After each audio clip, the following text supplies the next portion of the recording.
श्री स्वामी समर्थ. नमस्कार मंडळी, स्वागत आहे तुमचे माझ्या यूट्यूब चॅनलवरती. आजचा दिवस तुम्हाला खूप छान सुखाचा आनंदाचा जाऊ हीच मी स्वामींच्या चरणी प्रार्थना करते आणि आज या नवीन व्हिडिओला सुरुवात करते. उद्या 14 जून वार शनिवार आणि या दिवशी आलेली आहे संकष्टी चतुर्थी.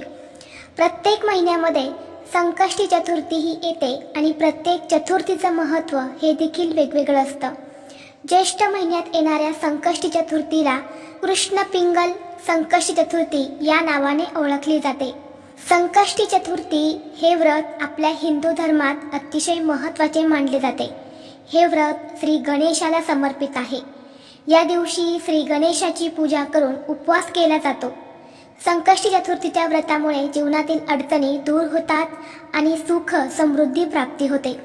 भगवान श्री गणेश हे विघ्नहर्ता म्हणून ओळखले जातात, म्हणजेच अडचणी अडथळे दूर करतात. संकष्टी म्हणजेच संकट दूर करणारी अशी ही तिथी. या दिवशी व्रत करून श्री गणेशाची पूजा केल्याने मन शांत होते आणि आपल्याला सकारात्मक विचारांची प्राप्ती होते. या दिवशी चंद्रोदयाला विशेष महत्त्व आहे.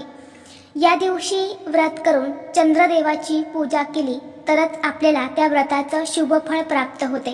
या दिवशी श्री गणेश स्वतः पृथ्वीवरती भक्तांना आशीर्वाद देण्यासाठी येत असतात आणि म्हणून गणेश तत्व हे नेहमीच्या तुलनेमध्ये पृथ्वीवरती खूप जास्त प्रमाणामध्ये जागृत असते आणि त्यामुळे या दिवशी व्रतासोबतच श्री गणेशाच्या पूजेसोबतच काही प्रभावी उपाय आणि सेवा देखील केल्या जातात. आज व्हिडिओमध्ये मी तुम्हाला एक अतिशय प्रभावी असा उपाय सांगणार आहे. उद्या शनिवार कृष्ण पिंगल संकष्टी चतुर्थीला तुम्ही उपवास नाही केला तरीही चालेल, पण गणपती समोर ठेवा ही एक वस्तू. घरात चहूबाजूने पैसा येईल, कर्ज फिटत जाईल, 7 पिढ्यांचे दारिद्र्य हे नष्ट होऊन घराची, मुलांची, पतीची अगदी भरभरून प्रगती होईल. तर अशी कोणती वस्तू तुम्हाला गणपती बाप्पांसमोर ठेवायची आहेत, कोणत्या वेळेत ठेवायची आहेत याबद्दलची संपूर्ण माहिती आज या व्हिडिओमध्ये मी तुमच्यासोबत शेअर करणार आहे. त्यामुळे तुम्ही हा व्हिडिओ स्किप न करता शेवटपर्यंत नक्की पहा. चॅनलवरती नवीन असाल तर सबस्क्राईब करा आणि असेच माहितीपूर्व नवनवीन व्हिडिओ पाहण्यासाठी बेल आयकॉनला प्रेस करा, म्हणजे जेव्हा कधी मी नवीन व्हिडिओ अपलोड करेल त्याचं नोटिफिकेशन सर्वात अगोदर तुम्हाला भेटेल आणि तुम्ही एक पण व्हिडिओ मिस करणार नाही. आज या व्हिडिओमध्ये जो उपाय मी तुमच्यासोबत शेअर करणार आहे तर हा उपाय तुम्ही उद्या दिवसभरामध्ये कधीही करू शकता. अगदी सकाळपासून ते संध्याकाळपर्यंत जेव्हा केव्हा तुम्हाला शक्य होईल तेव्हा ही एक वस्तू तुम्हाला गणपती बाप्पांसमोर ठेवायची आहे. उद्याच्या दिवशी जी कृष्ण पिंगल संकष्टी चतुर्थी आलेली आहे तर त्या चतुर्थीला अतिशय 3 शुभयोग जे आहेत तर ते निर्माण झालेले आहेत. त्यामध्ये सर्वार्थ सिद्धी योग, अमृत योग आणि इंद्रयोग हे अतिशय 3 शुभयोग जे आहेत तर ते निर्माण झालेले आहेत आणि या योगावरती जर आपण काही उपाय केले तर ते खूप प्रभावी ठरत असतात. हा जो उपाय मी तुम्हाला सांगणार आहे तर हा उपाय आपल्याला आर्थिक समस्या म्हणजेच पैशांच्या अडचणी दूर करण्यासाठी करायचा आहे. जर तुम्हाला सतत पैशांच्या आर्थिक अडचणी येत असतील, आलेला पैसा हा तुमच्याकडे टिकत नसेल किंवा कष्ट आणि मेहनत करूनही तुमच्या कष्टाला आणि मेहनतीला यश मिळत नसेल, तुम्हाला सतत इतर लोकांकडून उसने पैसे घेण्याची वेळ येत असेल किंवा तुमच्यावरती भरपूर असं कर्ज आहे, मग हे कर्ज घराचं असेल, गाडीचं असेल, जमिनीचं असेल किंवा इतर कुठलंही कर्ज तुमच्यावरती असेल तर त्या कर्जातून लवकरात लवकर मुक्तता होण्यासाठी देखील हा उपाय अतिशय प्रभावी मानला जातो. हा उपाय केल्याने आपल्या प्रयत्नांना यश मिळते, आपल्याला प्रत्येक कामात यश मिळत असते आणि आपल्या सर्व इच्छा मनोकामना ज्या आहेत तर त्या पूर्ण होत असतात. श्री गणेशाचा आशीर्वाद हा आपल्याला प्राप्त होतो. हा उपाय करण्यासाठी आपल्याला उद्या सकाळी लवकर उठायचं आहे. अंघोळीच्या पाण्यामध्ये थोडंसं लाल चंदन तसेच शनिवार आहे तर थोडंसं मीठ टाकून तुम्हाला स्नान करायचं आहे. अंघोळीच्या पाण्यात त्या वस्तू टाकल्याने आपलं शरीर हे पवित्र होतं, शुद्धीकरण होत असते.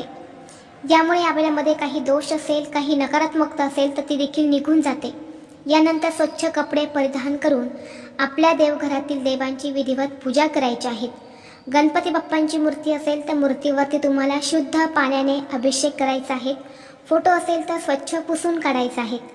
यानंतर गणपती बाप्पांना 21 दुर्वा, जास्वंदाची फुलं किंवा झेंडूची फुले, गुळ खोबऱ्याचा नैवेद्य किंवा मोदकाचा नैवेद्य, लाडूचा नैवेद्य तुम्ही अर्पण करायचं आहे. धूप दीप अगरबत्ती लावून तुम्हाला वातावरण हे प्रसन्न करायचं आहे. त्याचबरोबर श्री गणेशासमोर तुम्हाला एक चौमुखी तुपाचा दिवा लावायचा आहे. असं म्हणतात की या दिवशी श्री गणेशासमोर आपण चौमुखी तुपाचा दिवा लावला तर चारही बाजूने येणारं संकट जे आहे तर ते दूर होते आणि आपली चारही बाजूने प्रगती होत असते. म्हणून या दिवशी गणपती बाप्पांसमोर चौमुखी दिवा तुम्ही नक्की लावा. यानंतर धूप दीप अगरबत्ती लावून वातावरण प्रसन्न करायचं आणि यानंतर या उपायाला तुम्हाला सुरुवात करायची आहे. जर तुम्ही हा उपाय दुपारी किंवा सायंकाळी जरी करणार असेल तेव्हा सर्वप्रथम बाप्पांसमोर दिवा लावायचा, बाप्पांना हळदी कुंकू अक्षर अर्पण करायच्या, अगरबत्ती ओवाळून घ्यायच्या आहेत आणि यानंतर या उपायाला सुरुवात करायची आहे. उपाय करण्यासाठी आपल्याला 11 रुपये लागणार आहेत. एक 10 रुपयांची नोट घ्यायची आहेत आणि एक 1 रुपयाचं नाणं तुम्हाला घ्यायचं आहे. यानंतर हे 11 रुपये तुम्हाला एका विड्याच्या पानावरती ठेवून गणपती बाप्पांसमोर ठेवायचे आहेत. विड्याचं पान ठेवताना बाप्पांकडे त्याचा देठ येईल अशा पद्धतीने तुम्हाला हे विड्याचं पान ठेवायचं आहे आणि त्यावरती हे 11 रुपये तुम्हाला बाप्पांसमोर ठेवायचे आहेत. यानंतर त्या 11 रुपयांना तुम्हाला हळद कुंकू अक्षदा अर्पण करायचे आहेत. धूप दीप अगरबत्ती ओवाळून घ्यायचे आहेत आणि यानंतर गणपती बाप्पांसमोर बसून तुम्हाला एक वेळा गणपती अथर्वशीर्षमचं पठण करायचं आहे. एक वेळा तुम्हाला गणपती स्तोत्राचं पठण करायचं आहे आणि 108 वेळा ओम गण गणपते नमः या महामंत्राचा जप करायचा आहे. दोन्ही हात जोडून श्री गणेशाला तुमच्या आर्थिक अडचणी दूर होण्यासाठी, तुमच्या कुटुंबाची प्रगती होण्यासाठी, कर्जमुक्तीसाठी मनोभावे प्रार्थना करायची आहे. यानंतर ना संपूर्ण दिवसभर रात्रभर हे 11 रुपये तिथेच तुम्हाला तसेच ठेवायचे आहेत. दुसऱ्या दिवशी सकाळी स्वच्छ स्नान करायचं आहे आणि यानंतर जे 11 रुपये तुम्ही बाप्पांसमोर ठेवलेली होती त्यातील 1 रुपयांचं नाणं हे तुमच्या पर्समध्ये ठेवायचं आहे. ते तुम्हाला कधीच खर्च करायचं नाही.